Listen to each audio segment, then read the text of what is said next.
So yun mga kadiskarte, dito kami ngayon sa Kamalig sa may Maninila, Santa Lucia. Yan, so nag-install ako ng 1.3 horsepower electric water pump with 21 gallons pressure tank mga kadiskarte. Yan, na-set up na yan. Yan, salamat sa Diyos at meron ulit tayong project. Yan, yan ang water source nya.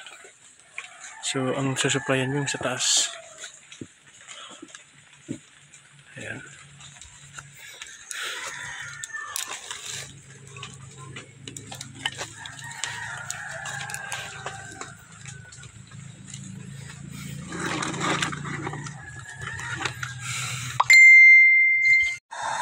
So yan mga kadiskarte, gumagana na. So pinandar na natin yung motor. Yan. Ang motors niya ay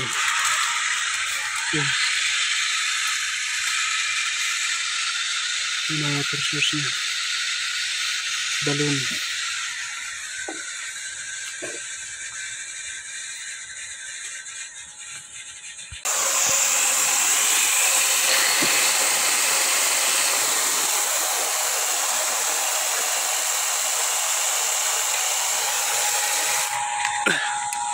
Uy!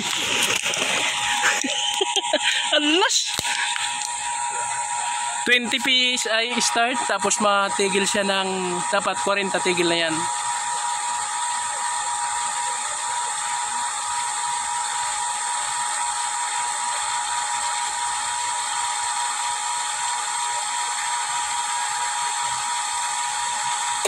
Good.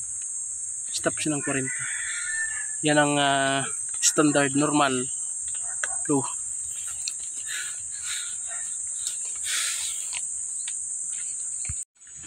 Yan yung source mga kadiskarte.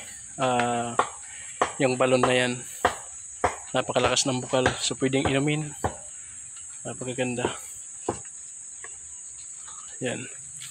So dyan lang namin install yung pressure tank. Ayan, kung nakita nyo yan. Ayan, 21 gallons pressure tank with 1.3 horsepower electric water pump. Kasi 1.3 ito mga kadiskarte kasi paahon, para hindi mahirapan yung motor. Kasi pag 1 horsepower ay medyo mahirap din. Kaya 1.3 yung nilagay natin. Ayan. Yan nga pala mga kadiskarte, yung aking helper ngayon, si Paderis, my father. Ayan. Siya yung sumama sa akin ngayon kasi yung isang tropa mga kadiskarte, busy na naman sila Sundalisa, doon sa Dolorosa na naman uli. Ayan, nag-start din sila doon. Kaya pagkatapos dito, balik tayo ng Dolorosa na Buwa. Tapos pagkatapos natin dito sa Kamalig Albay. Ayan.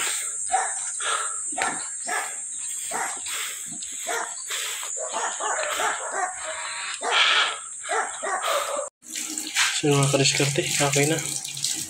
May tubig na sila.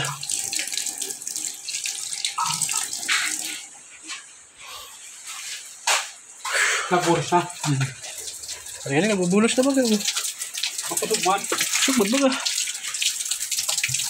Bubuhay. Tama lang yan. Yan lang, baloy agriko. Ano ka talaga po si Tade? Bilog-bilog.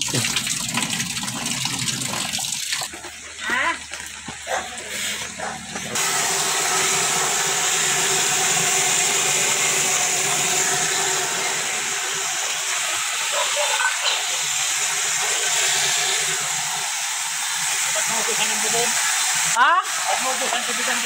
Di na ito maubusan? Di kayo maubusan yun? Sige na baka maubusan.